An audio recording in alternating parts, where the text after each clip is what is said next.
Olá, seja muito bem-vindo a mais um episódio do Show Sedentarismo. Se você chegou agora, esse é o sexto episódio de uma série proposto pela psicóloga Daniela de Oliveira para falarmos de um assunto que ela é estudiosa, medicina do estilo de vida. Já falamos dos 5 primeiros pilares e hoje chegou a vez da atividade física, que por sugestão dela ficou por último, porque tem mais a ver com o canal em si, com o Show Sedentarismo. Não que os outros sejam menos importantes. Se você gosta de ouvir cronologicamente, volte as casinhas até o primeiro episódio dessa série. Se não, ouve e fica feliz com a gente aí, dê um pouco de risada e aprenda algumas coisas embasadas cientificamente e na prática desses profissionais. Se você nos segue constantemente, acompanha na linha do tempo, nossa gratidão aqui por nos ouvir e portas abertas, redes sociais abertas, Show Sedentarismo Oficial. Tá bom? Comigo aqui a psicóloga apresentando novamente, Daniela de Oliveira e Andressa Barros Silva, que é profissional de educação física e nutricionista, as duas coisas. Psicóloga, como você é a especialista da medicina do estilo de vida, vamos começar de novo, você com a palavra. Qual o olhar da medicina do estilo de vida para a atividade física? Depois a gente volta aqui dando uns pitacos.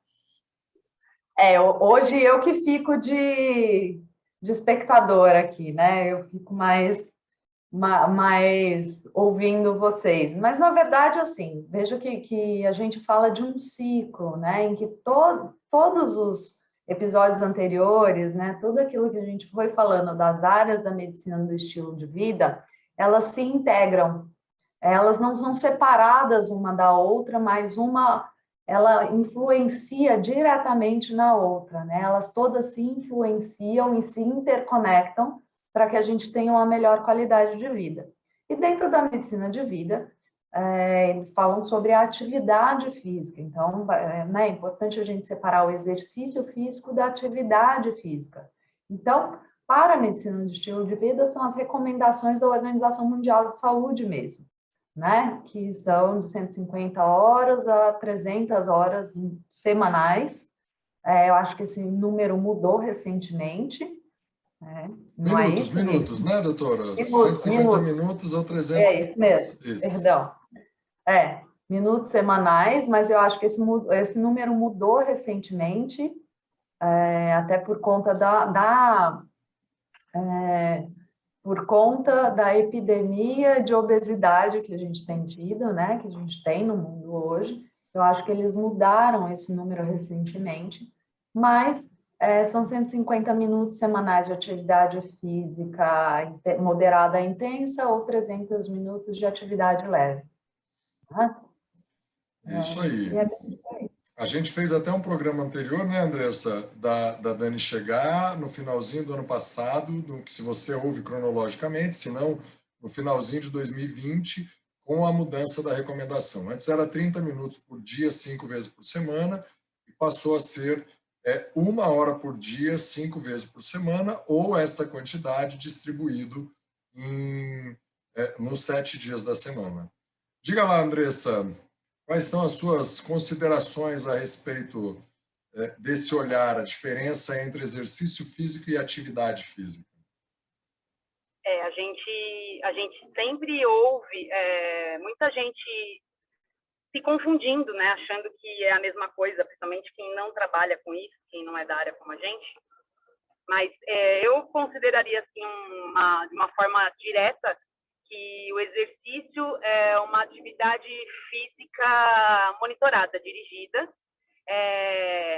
e repetida, né? Ou, conduzida é a melhor palavra mesmo. A atividade física em si são coisas que a gente faz no cotidiano.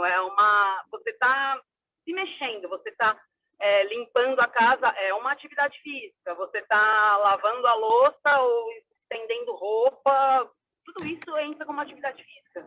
Exercício não necessariamente está só na academia, mas, né, a gente sabe que tem diversos esportes, diversas modalidades que a gente pode colocar como exercício também. E acredito que as pessoas entendam ou possam imaginar o porquê dessa mudança da OMS, né, da Organização Mundial de Saúde, o porquê dessa mudança, desse aumento para 1 hora por dia, 5 vezes na semana. É óbvio que o cotidiano, a rotina diária das pessoas já se modificou. Pandemia ou não pandemia, a gente vê que as pessoas estão trabalhando demais, e aí entra em todos esses fatores que a Dani e a gente tem falado aqui nesses últimos programas sobre a parte integrativa, o que o trabalho em excesso acaba fazendo com a cabeça das pessoas, né? E o quão importante é você se desconectar desses problemas, podemos chamar de problemas, dependendo de qual é o tipo de trabalho, mas a gente tem que se desconectar e focar a cabeça durante aquele exercício dirigido. Algumas pessoas chegam e falam, eu já penso tanto no trabalho, por que eu tenho que pensar aqui também? Porque você está pensando de outra forma em outras coisas, e é justamente a ideia, você esquecer de uma coisa e pensar em outra. Quando você pensa, você está aprendendo, você está estimulando o seu cérebro de uma outra forma. Tem estímulo, mas você está mexendo com o seu corpo junto. Então, é importante a gente fazer esse desligamento dos problemas do cotidiano e entrar de cabeça lá no exercício que for escolhido para ser executado, preferencialmente essas 5 vezes na semana. Porque é tanta carga, tanto estresse, tanta energia de correria, que causa ansiedade, que o exercício tem que ser aumentado para poder tentar equiparar, né? Equilibrar com essa avalanche de coisas da vida cotidiana, enfim, o homem moderno, né? Podemos dizer assim. E aí acho que eu já fiz meu ponto aqui. Se concentrar em dirigir e esse esforço extra de estar aqui gerando conteúdo e gravar é para qualquer um, não. Muito bem. Isso até põe por terra a questão que as mulheres dirigem mal, porque senão teria batido o carro, tá vendo? Dirigem bem, ó, muito bem. Retomando aqui, se você chegou agora, a gente já falou de relacionamentos saudáveis, alimentação saudável, redução do consumo de drogas e tabaco também, redução e controle do estresse, controle e melhora do sono e agora atividade física. Sim, atividade física é qualquer atividade. Exercício físico, para simplificar um pouco aqui, de forma mais acadêmica, é quando é programado, sistematizado. Então, passear com o cachorro é atividade física, embora não seja exercício físico. Você pode levar o seu cachorro para correr com você 3 vezes por semana, meia hora por dia, aumentando e variando a intensidade, enfim. E a questão é a atividade física, que pode ser substituída por exercício físico, porque, na verdade, o corpo não foi feito para dormir mal, não foi feito para comer porcaria, não foi feito para ficar tão estressado, para dormir tão pouco, nem para dormir demais, mas, principalmente, não foi feito para ficar parado. E quando fica parado, ele prejudica todo o restante. Ele prejudica a qualidade do sono, ele dá apetite na gente, desejo alimentar por coisas doces e gordurosas, já falamos aqui. Se a gente fica mais impaciente, naturalmente que os relacionamentos de amizades e amorosos vão para o beleléu, porque a libido cai, né? A vontade de namorar, de fazer sexo e de ficar abraçadinho, você fica menos sinestésico, ou seja, o abraço, às vezes, ele incomoda ao invés de fazer bem. E se você não se cansa o suficiente, você chega à noite e ainda tem disposição, ainda tomou muito café ou energético para dar conta do trabalho, o sono vai para o beleléu. Tem que se movimentar, tem que ter atividade física. E a Dani falou bastante no episódio passado, no episódio do sono, sobre a diferença que acontece na vida quando tira a pessoa do contexto social, vai para um contexto mais natural. A gente começa a sentir sono quando o sol se põe, a gente gosta de acordar um pouquinho mais cedo e vai... Nosso natural é por aí. E a gente tem artificializado tanto a nossa vida que tem ficado doente. Não à toa a medicina do estilo de vida surge para trocar alguns medicamentos por hábitos. Por exemplo, ao invés de você tomar um remédio para dormir, você começa a fazer meditação. Ao invés de você diminuir o consumo de drogas ou de coisas prazerosas, você vai fazer um esporte que te conecta com a tua adolescência, como uma fase brilhante da vida. Não é isso, Dani? É mais ou menos por aí. A ideia é que a gente possa prevenir muito mais do que remediar, né? Então, e a atividade física, ela é um desses pilares, né, essenciais para a nossa vida. Porque realmente, né, isso, se a gente não usa, a gente perde, né? E a vida é movimento. Inclusive aí, né, falando da minha parte, que é a parte emocional, né, as nossas emoções são movimentos, né? As nossas emoções estão ligadas aos nossos movimentos. As nossas emoções são formas neuromusculares. E se a gente faz atividade física, se a gente faz exercício físico, a gente já tem muito mais propriocepção, ou seja, a gente tem muito mais noção do nosso próprio corpo, do nosso próprio funcionamento. Então, para mim, que trabalho na clínica, que trabalho no consultório, que estou trabalhando com as emoções das pessoas, quando eu tenho uma pessoa que tem noção do seu próprio funcionamento, do seu próprio corpo, fica muito mais fácil dela poder influenciar suas emoções do que uma pessoa que não tem essa percepção, né? Essa sutileza de perceber aonde existe mais tensão, aonde existe mais pressão, né? De saber se está usando mais as pernas, se está usando mais as costelas, se está mais na cabeça, né? Tudo isso é emoção também, né? Simplesmente sensacional, né? O nosso corpo abriga tudo. Eu trabalhei numa academia que uma época chegou lá, eu não sei dizer de quem é a frase para dar os créditos, mas foi trabalhar durante um tempo a campanha que é cuide do seu corpo, afinal você mora nele, né?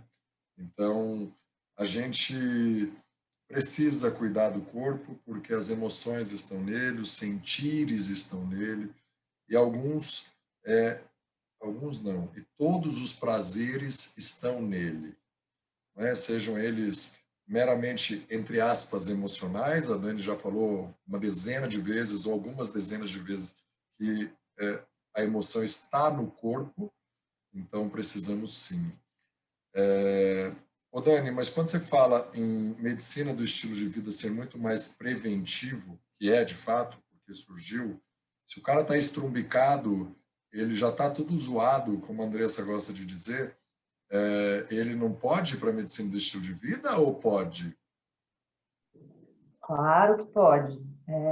Então, a medicina do estilo de vida vai trabalhar muito mais com a prevenção do que com a medicação, mas isso não quer dizer que a pessoa não vá ser tratada, cuidada, medicada, né? Mas com esse olhar de tipo, como que a gente sai daqui, né, e constrói algo para além disso, né? Então, como que a gente sai de um lugar em que a pessoa está toda estrupiada, toda estragada, cheia de lesão, ou com muitas dores emocionais, ou com crises de pânico, ansiedade, e como que a gente mexe no estilo de vida inteiro dela, né? Para que ela tenha uma melhor qualidade de vida. Então, eu acho que a medicina do estilo de vida tem esse olhar de eu não vou olhar só para o que está aparecendo enquanto sintoma, né? Eu vou olhar para tudo que a pessoa está fazendo, para tudo, para como ela está vivendo. Eu vou olhar os comos, não só o que, né? Porque a gente olhar o que ali, a gente vai medicar, vai fazer e a pessoa às vezes vai passar a vida inteira naquele remédio, a vida inteira naquele jeito.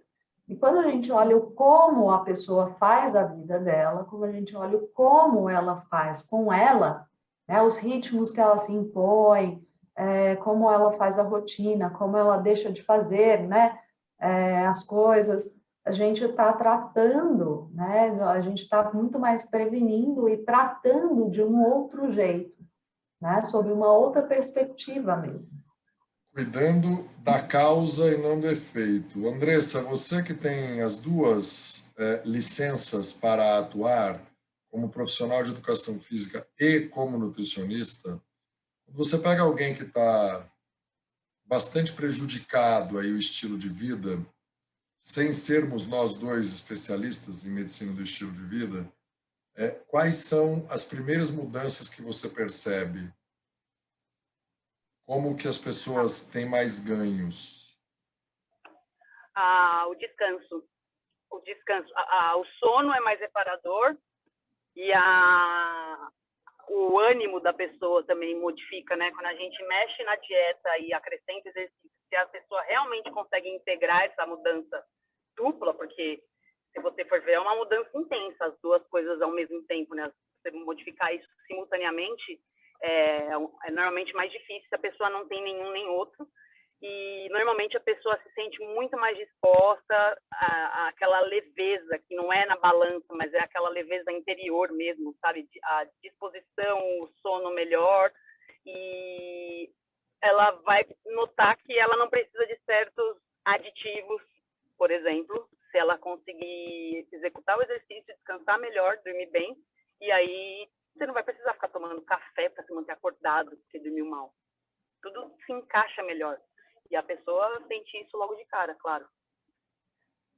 Os 6 pilares, então, a gente pode pensar como um carrossel, né, do bem-estar. Você pratica atividade física, melhora seu sono, você diminui o consumo de drogas ou estimulantes, a gente já falou aqui, né, o tabaco, o álcool, o próprio café em excesso. Você se alimentar de uma forma mais autocentrada, quando você percebe os alimentos que te fazem bem, que aumentam a sua disposição, os que diminuem, vai tirando os que diminuem. Controla o estresse o máximo possível, vai melhorar o seu sono, e aí se você tem mais disposição para viver, provavelmente você vai ter relacionamentos mais saudáveis, né? Com seu cônjuge, com seus filhos, se você tiver, com seus amigos, você vai ter vida social. Seja para ir dar uma volta de bicicleta no parque, ou na ciclovia da sua cidade no domingo, ou ir visitar a sua mãe e ter disposição para ajudar alguma coisa, enfim, seja lá o que for. O carrossel começa a funcionar direito. Não dá para pensar em cuidar mais ou menos de um pratinho, né, Dani? Eu lembrei aqui daqueles circos antigos, o cara ficava girando um prato, ia lá, girava o outro, ia lá, girava o outro. Tem 6 e a gente tem que manter os 6 o máximo equilíbrio possível. Mas eu arrisco dizer que a atividade física, segundo os estudos, é o que é mais fácil de colocar na rotina e que gera mais benefícios indiretos. Um efeito cascata maior do que os outros. Não que os outros sejam menos importantes, acabei de dar um exemplo aqui do carrossel, né, como um carrossel de criança mesmo, que tudo gira equilibrado e bonitinho. Diga aí o que mais tem lá na medicina do estilo de vida para a gente começar a caminhar para o final. Eu acho que eu sou suspeita também porque eu sou psicóloga do esporte, né? Então, para mim, a atividade física, e como eu falei, dentro da minha própria abordagem, dentro da psicologia, trabalhando com educação somática, a gente trabalha com esse corpo vivo, com esse corpo que sente, com esse corpo que pensa, com esse corpo que se movimenta, que tem movimento na vida, né? Então, eu falo que a gente tem uma pele que divide a gente entre dentro e fora, e que as nossas emoções são esses movimentos que a gente faz para dentro de nós, né? Explicando de um jeito bem fácil, né? A gente tem aquilo que está para fora e a gente tem aquilo que está para dentro. E como a gente pode ir se voltando para dentro para esses próprios movimentos, né? Para ir conhecendo esses movimentos. E aí eu acho que é isso mesmo que você falou. A medicina do estilo de vida, ela vai falando de todas essas áreas, como elas são integrais mesmo na vida do ser humano, né? E como a gente pode olhar para elas e até dar uma nota, né, para cada uma, ver como tá. Eu aconselho as pessoas, pega, coloca, né, coloca uma rodinha, divide em 6 aí, tipo uma pizza, né? Faz um gráfico de pizza, vê qual nota você dá para cada uma na sua vida e vai traçando pequenas metas, né? Pequenas metas em cada uma para que você consiga dar sustentação para essa roda da vida aí, né? E dar essa sustentação é importante para a gente dar continuidade para uma existência com propósito, né? Que é o que tanto o Viktor Frankl fala, da gente encontrar os nossos sentidos, da gente encontrar os nossos propósitos, e isso nos motiva. Com certeza sim, meu papai é da psicologia lá. Andressa, alguma consideração final antes de dizer o que fizemos ou faremos? Só, na verdade, eu diria que essa parte que a Dani falou dos discos de pizza, é interessante a gente começar a colocar isso dentro da parte de organização do cotidiano mesmo, né? Existe aquele sistema de você fazer as carinhas, como você se sentiu, seu humor, até, olha como é interessante, até o nosso fluxo do intestino, se o nosso organismo está funcionando direito, é um índice, é um fator que dá resposta de como a gente está em relação à alimentação e em relação ao nosso humor, a nossa sensação mesmo do cotidiano. Não tem aquela velha história do quando a pessoa está enfesada, é porque ela está brava, e isso daí tem um significado, né, real, existe uma origem para isso. Então, você vê que o intestino, ele fala muito mais do que a gente possa imaginar. Então, se a gente conseguir se observar e colocar isso de forma constante, diária, num papelzinho ou numa agenda, e prestar atenção se de repente naquele período que você não sentiu também, teve algum fator que te desencadeou um estresse, alguma situação que deixou você preocupado, e procurar reagir a esse tipo de situação de maneira diferente para que você consiga se centrar e se sentir melhor e sempre enxergar os momentos que essas reações possam acontecer, a gente vai alcançando esse equilíbrio aos poucos e a gente vai se sentindo melhor, e sempre uma dos disquinhos lá, um pedacinho da pizza vai estar equilibrado com o restante. Dani, ia completar alguma coisa aí?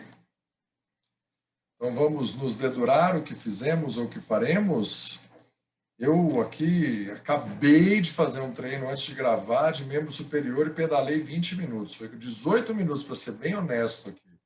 Na bicicletinha ergométrica, mandando umas mensagens que eu tinha que mandar, era o que dava ali. Show de bola.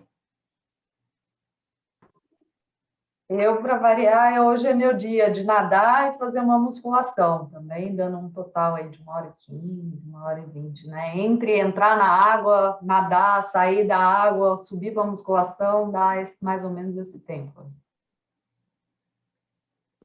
Eu ainda vou fazer um pouquinho de musculação. Muito bem, então busque ter relacionamentos saudáveis, alimentação saudável, vá melhorando, consuma cada vez menos estimulantes, sejam eles lícitos ou ilícitos, controle seu estresse, melhore seu sono e pratique atividade física. Se precisar de ajuda, tem os nossos links, seja você escutando ou assistindo, a maioria das pessoas só escuta, entre em contato, a gente bate um papo e quem sabe a gente consegue te ajudar a melhorar. Show Sedentarismo.